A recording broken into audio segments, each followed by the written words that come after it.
હાટીનાની main બજારમાં આવેલ દુકાનમાંથી અજાણી મહિલાએ વેપારીનું ધ્યાન ચૂકવી ગલામાંથી ₹20,000 ચોરી કરી નાસી છૂટતા દોડધામ। મળતી વિગત મુજબ મેઇન બજારમાં આવેલ સદગુરુ સિલેક્શન નામની કાપડની દીપક પ્રકાશ ચંદનાનીની દુકાન આવેલ છે। નજીક ફરતી એક અજાણી મહિલાએ વેપારીને બેધ્યાન હોય એ ગલ્લામાં પડેલ પૈસા ચોરી લીધા હતા। થોડીવાર બાદ વેપારીનું ધ્યાન ગલ્લા ઉપર પડતા ગલ્લો જોતા પૈસા ગુમ હોય। દુકાનના સીસીટીવી કેમેરાની રેકોર્ડિંગ ચેક કરતા મહિલા રૂપિયા ચોરી કરી ગયાનું દેખાયું હતું। વેપારીએ માળિયા પોલીસમાં જાણ કરતા પોલીસ દ્વારા આ અજાણી મહિલાની શોધખોળ હાથ ધરી છે।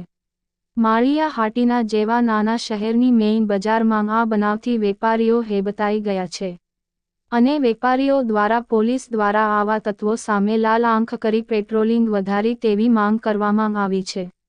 તેમજ ભિક્ષાવૃત્તિ કરતી મહિલાઓ તેમજ કચરો વીણવાવાળા તેમજ અજાણ્યા લોકોનું ખાસ રાખવું જરૂરિયાત જણાઈ રહ્યું છે। અગાઉ પણ આવા અનેક જગ્યાએ બનાવો બની ચૂક્યા। રિપોર્ટ પ્રતાપ સિસોદિયા। લઈ ગયેલા છે। ત્યારબાદ મારો ભાઈ નાનો ભાઈ અહીંયા બેઠો હતો, એ પેશાબ પાણી કરવા ગયો। એ દરમિયાન વચમાં કોઈ ખબર ના પડી। મારી પાસે CCTV camera CK clip CK બધું મારી પાસે છે।